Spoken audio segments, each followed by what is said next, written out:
Assalamualaikum. Hi, hello to everyone. So welcome back to our channel Basic Spoken English.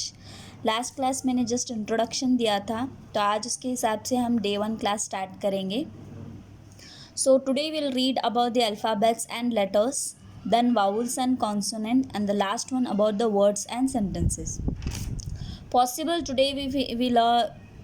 Possible if we learn today's sentence is okay. Otherwise, we'll read only about the alphabets, vowels, consonants, and the words. So day 1 alphabets and letters are there. So आज हम पहले दिन में पढ़ेंगे हुर्फ कितने हैं, क्या है, वो सभी पढ़ेंगे. और उसके बाद वॉवल्स के बारे में पढ़ेंगे और वर्ड्स यानी कि अल्फाज कैसे बनते हैं उसके बारे में हम पढ़ेंगे. So alphabets and the letters. As we all know there are 26 alphabets in our English, right. So हम जानते हैं कि 26 अल्फ़ाबेट्स होते हैं या लेटर्स होते हैं इंग्लिश में, जो कि हम बच्चों को कहते हैं कि capital letters, small letters, right. So right small letters, right capital letters, ऐसे हम कहते हैं बच्चों. तो capital letters are nothing but we all know that it will start from A, B, C, D and so on up to the Z, right. Similarly small letters A, B, C, D, same thing up to the Z we used to be write. So there are how many alphabets? Yes, 26 alphabets. So after this we'll go through the vowels and consonants. Before to that once again I'll explain in Hindi. तो जैसे कि मैंने बताया था कि हुर्फ letters कितने तरीके के हैं? 26 हैं. तो ये दो तरीके के होते हैं, एक बड़े अल्फाज में लिखते हैं और एक छोटे में लिखते हैं. तो बड़ा यानी कि ए से B C D up to Z और छोटा वाला A B C D up to Z. उसी तरीके से जब हमारे अल्फ़ाबेट्स 26 हैं, लेटर्स 26 हैं, तो इसको हम दो हिस्सों में तकसीम किए हुए हैं. एक है हमारा कॉन्सोनेंट और एक हमारा वाउल्स है. 21 को हम कॉन्सोनेंट में किए हैं और 5 हमारे वाउल्स हैं. तो आपका क्वेश्चन होना चाहिए क्यों हमने 26 लेटर्स या अल्फ़ाबेट्स को दो हिस्सों में तकसीम किया, हम क्यों इसे ही कॉन्सोनेंट और इसे ही वाउल्स कह रहे हैं. So there are, as I said, there are two consonant and vowels. 21 letters will come under consonant and 5 letters will comes under the vowels. So 25 letters, which was those vowels? So as I can say, that is A, E, I, O and U. So remaining apart from this, we can say the others like A, B, except from A, we can write B, okay, then next C, then D, then next, okay. So A, E, I, O, U vowels and the consonant B, C, D. E is already here, so F, G, I is here, so H. Okay, here what is there? A, E, I, O and U. जो vowels हैं, जैसे कि मैंने कहा 26 letters हैं हमारे, तो उसमें दो में हमने तकसीम किया, वावल्स और कॉन्सोनेंट. वावल्स जो है ए, ई, आई, ओ, यू है. Consonant B, C, D, F, जी, एच. आई नहीं आएगा क्योंकि वावल्स में ऑलरेडी आ गया है. जे, के, एल, एम, एन. ओ नहीं आएगा क्योंकि वाउल्स में हैं. इसी तरह से हमने जो रिमेनिंग्स हैं, जो बचे हुए हैं, जो जेड तक हैं, वो हमारे कॉन्सोनेंट में आ जाएंगे. तो आपका क्वेश्चन है सिर्फ हमने वाउल्स और कॉन्सोनेंट, इन्हीं लेटर्स को हम वाउल्स क्यों कहते हैं और इन्हीं को हम कॉन्सोनेंट क्यों कहते हैं?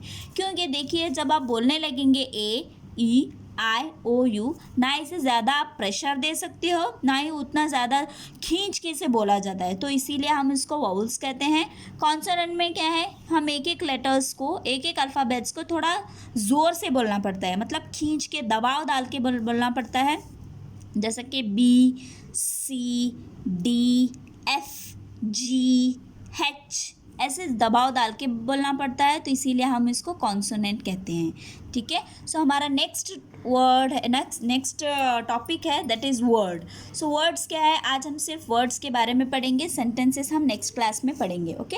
तो वर्ड्स क्या है हमारे, दो या दो से ज़्यादा, ठीक है, दो या दो से ज़्यादा अल्फाज जब आप मिलाते हैं, यानी कि ये वाले लेटर्स जब आप मिलाते हैं तो हमारा एक वर्ड बनता है. जैसे कि देखिए आई और एन क्या हो जाएगा, इन हो जाएगा. आई क्या है हमारा, एक वाउल्स है ना, यहाँ पे है ना, ए, ई, आई, ओ, यू. और एन क्या है हमारा, ये एक कॉन्सोनेंट है. तो ये क्या बन गया हमारा वर्ड. तो ज़रूरी नहीं सिर्फ एक वावल और एक कॉन्सोनेंट से एक वर्ड बनता है। आप जितने चाहे उतने वावल्स ले सकते हैं और जितने चाहे आप कॉन्सोनेंट ले सकते हैं, जिससे आपको वर्ड बन सकता है। ठीक है, इसी तरह से 2 के बदले में हम 3 भी ले सकते हैं, जिसके COW काव, है ना। तो C क्या है हमारा कॉन्सोनेंट, O हमारा वावल, W हमारा कॉन्सोनेंट। तो ये क्या हो गया काव, काव मानी के गाय। सो 2 or more words make a perfect word. The word should be meaning. हर एक वर्ड जब बनने के बाद एक सही तरीके का मीनिंग होना चाहिए। विदाउट मीनिंग हम नहीं बना सकते। जैसे कि देखिए अब आई एन इन है तो आप इसको उल्टा भी कर सकते हो, एन आई नी। ठीक है, ये वर्ड तो बन गया लेकिन इसका मीनिंग नहीं है, तो इसके प्रकार से हम इसको अल्फाज या वर्ड नहीं कह सकते। ठीक है, okay. So whatever I explain here all those things are there. जो भी मैंने आपको एक्सप्लेन किया वो सभी यहाँ पे है, अल्फ़ाबेट्स है और ये स्मॉल और कैपिटल लेटर्स भी है। जैसे कि मैंने कहा 26, 21 कॉन्सोनेंट और 4 वेवल्स है। ठीक है ना। और यहाँ पे वर्ड्स है यानी कि अल्फाज। अल्फाज कैसे बनते हैं देखिए, मैंने इंग्लिश में भी लिखा है व्हाट इज़ वर्ड। अगर कोई भी सर्च किया कि वर्ड क्या है तो उनको डेफिनेशन मिल जाएगा। Group of word 2 or more letters form a word. Word have some meaning. देखिए इसका मीनिंग होना ज़रूरी है। ब मानिए आप अल्फाज नहीं बना सकते। At least 1 vowel 1 consonant can make a word. एक वावल और एक कॉन्सोनेंट होना ज़रूरी है। आप 2 कॉन्सोनेंट C+C लेंगे तो अल्फाज नहीं बनेगा। अगर 2 वावल्स लेके आप बनाएंगे जैसे कि OW नहीं बनेगा। एक कॉन्सोनेंट एक वावल्स होना ज़रूरी है टू मेक अ वर्ड। ठीक है, तो यहाँ उर्दू में भी लिखा है 2 या 2 से ज़्यादा हुर्फ के मिलने से अल्फाज बनते हैं। अल्फाज के कुछ मानी होते हैं, कम से कम एक वावल और एक कॉन्सोनेंट मिलकर लफ्ज़ बनाते हैं। तो देखिए मैंने एग्जांपल लिखा है, एक वावल है और एक कॉन्सोनेंट है जो कि वर्ड बना रहा है I+N, A+N, O+N।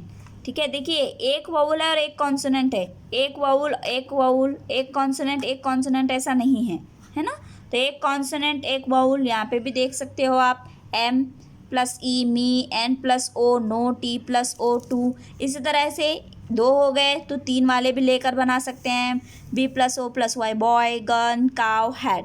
ठीक है, तो इसी तरीके से अगर आप घर में बैठकर प्रैक्टिस करेंगे तो मेरे जानिब से आप 4, 5 ठीक है वर्ड्स को लेकर, लेटर्स को लेकर अल्फाज बनाने की कोशिश कीजिएगा। ठीक है, अगर कुछ भी डाउट हो तो आप मुझे कमेंट बॉक्स में बता सकते हैं। ठीक है, if you like our channel, if you like this video, so please share, like and subscribe. अल्लाह हाफिज़, बाय टू एवरीवन।